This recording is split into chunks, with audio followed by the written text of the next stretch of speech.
सो ये वीडियो में आज मेरी फ्रेंड, मेरी क्लोजेस्ट फ्रेंड, मेरी फैमिली, मेरी सिस्टर दिव्या के लिए बना रही हूँ, दिव्या भटनागर के लिए। मेरी गोलू मोलू सी क्यूटी सी, she left us, she left me. अभी तो बस उसने स्टार्ट किया था कि अपनी तरीके से वो ज़िंदगी जिएगी इंडिपेंडेंटली, किसी के ट्रैप में नहीं आएगी, खुद को संभालेगी, खुद को स्ट्रॉन्ग करेगी। And see, and I personally feel कि भगवान शायद खुद उसकी सफरिंग देख नहीं पाए, अंकल उसकी सफरिंग्स देख नहीं पाए। इतने सालों में, पिछले 9-10 सालों में आज तक मैंने कभी नहीं देखा कि दिव्या ने किसी के लिए कुछ गलत किया, किसी के साथ गलत किया या किसी को दुख भी पहुंचाया है। बस लोगों ने सिर्फ उसको ही दुख पहुंचाया है, उसी का ही इस्तेमाल किया है, स्पेशली रिलेशनशिप्स।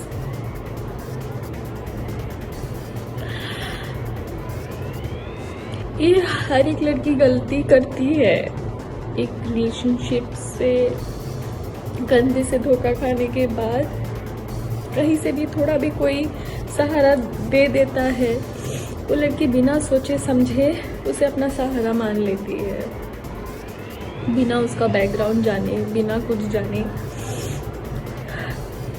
और दिव्या तो मासूम थी, एकदम भोली थी, उस पागल को तो मैं समझाती थी। मतलब अगर मैं उसे समझाती होंगी तो आप समझ सकते हो कि वो किस तरीके की थी। मैं खुद इतनी इमोशनल हूँ तो वो मेरा 1000 गुना थी। आज जो ये वीडियो मैं बना रही हूँ बहुत ज़रूरी है ये बनाना, स्पेशली उस इंसान के लिए जिसकी वजह से मेरी दिव्या ने इतना सफ़र किया। आई नो कि आज दिव्या के साथ जो भी हुआ, दिव्या हमारे बीच में नहीं है, it is because of Covid. But जो मेंटल स्ट्रेस, जो फिजिकल अब्यूज उसके साथ हुआ है, कोई भी इंसान अगर उस फेज से गुजरता तो छोटी सी एक बीमारी से भी लड़ने की उस इंसान के पास ताकत नहीं होती। ये तो फिर भी कोविड बहुत ही शराफत से, बहुत ही शांति से मैं आप सबको ये चीज़ बता रही हूँ, एंड स्पेशली टू यू गगन गबरू। उस दिन तूने क्या पोस्ट किया था कि उसकी माँ और भाई तेरे रिलेशनशिप्स के अगेंस्ट थे और वो नहीं चाहते थे तेरी शादी होए, और तेरे नाम पे वो पब्लिसिटी ले रहे हैं। तेरी औकात क्या है? क्या औकात है तेरी? तू कौन है?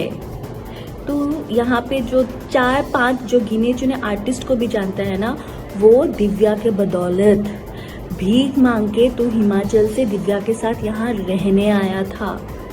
और जो तेरे अगेंस्ट में सिर्फ उसकी फैमिली नहीं, मैं भी खड़ी थी, इसीलिए वो 4 साल मेरी दिव्या से बात नहीं हुई थी, क्योंकि मुझे पता था कि तू ऐसा ही निकलेगा। पर दिव्या तेरे प्यार में इतनी अंधी हो गई थी, इतनी अंधी हो गई थी, तूने तेरे बातों में इतना फंसा लिया था कि उसको आगे पीछे कुछ दिख नहीं रहा था।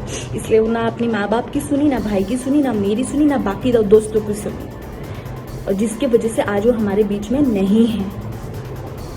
समझा?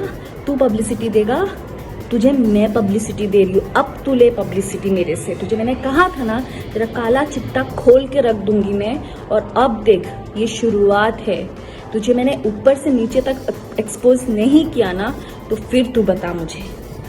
तो तेरे अगेंस्ट जो हम लोग खड़े थे वो इसके लिए गगन गबरू, क्योंकि तू मॉलेस्टेशन एक केस में शिमला में तेरे ऊपर केस चल रहा था, और जिसकी सजा 6 महीने जेल में रह के तू लास्ट ईयर भुगत के आया है, वो भी बेल पे। और अभी कभी भी तू अंदर फिर से जा सकता है, और अभी तू जाएगा ही, क्योंकि तूने जो मारपीट की है दिव्या के साथ इतने सालों तक, तूने जो टॉर्चर किया है, मेंटल टॉर्चर, जिसकी वजह से वो इतनी स्ट्रेस्ड में आ गई, इतनी बीमार पड़ गई, उसको डायबिटीज हो गया, हर एक चीज तेरे वजह से हुआ है जो तूने उसको टॉर्चर किया है। तुझे क्या लगा कि दिव्या चली गई तो तू अभी अय्याशी करेगा तेरे गर्लफ्रेंड्स के साथ? तो सुनो, सो कॉल गर्लफ्रेंड्स जो दिल्ली में और कहाँ कहाँ तुम लोग बैठे हो ना, भलाई तो इसी में ही है कि तुम लोग भी इसके ऊपर एनसी करके सेव हो जाओ, क्योंकि कहीं ये ना हो आज दिव्या है और कल दिव्या की जगह पे तुम लोग हो जाओ। सो अपने आप को बचा लो और इसके ऊपर एक एनसी करके डाल दो, क्योंकि ये ऐसा ही है और पता नहीं अगर इसको अगर हमने अभी नहीं रोका और आगे जाके किस किस लड़कियों की जिंदगी ये बर्बाद करेगा। So and this is to all the industry people, जितने भी आर्टिस्ट हैं, जितने भी इस आदमी के साथ जुड़े हुए हैं, प्लीज इसका बैकग्राउंड चेक कीजिए। हिमाचल शिमला पुलिस स्टेशन में जहां से भी ये है वहां का पुलिस स्टेशन, वहां के जेल का पता कीजिए इसका अच्छे से। इनफैक्ट इसका ओशीवारा पुलिस स्टेशन में भी दिव्या ने एनसी करवा के रखा है। करवा चौथ के दिन ये आया था और उस दिन भी मारपीट करके गया है उसके साथ। और एक तो शादी के बाद से ही वो दिव्या को रोज मार रहा है, उसकी ज्वेलरी भी चुरा के ले गया है। हर एक चीज इस आदमी ने जो दिव्या के साथ किया है विद प्रूफ मैं आप सबके सामने एक एक करके मैं एक्सपोज करूंगी।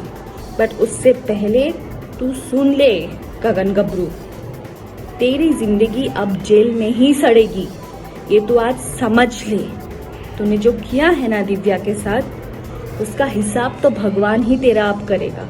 दिव्या तो अब बहुत अच्छी जगह पे है, वो भगवान की ही बच्ची थी और भगवान के पास ही है, और अंकल को भी नहीं देखा गया उसकी सफरिंग्स, इसलिए वो आज हमें छोड़ के चली गई है।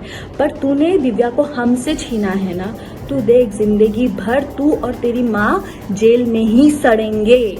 तू देख गगन गबरू, तू देख। लीगल काउंसलिंग करेगा तू? क्या लीगल काउंसिल लिख के रखा है तो अपने प्रोफाइल पे? लीगल काउंसलिंग या जेल में जाके करेगा, या जेल में करके सीख के आया है जाके 6 महीने रह के? तू देख, अभी तेरी पब्लिसिटी मैं करवाती हूँ, तू देख।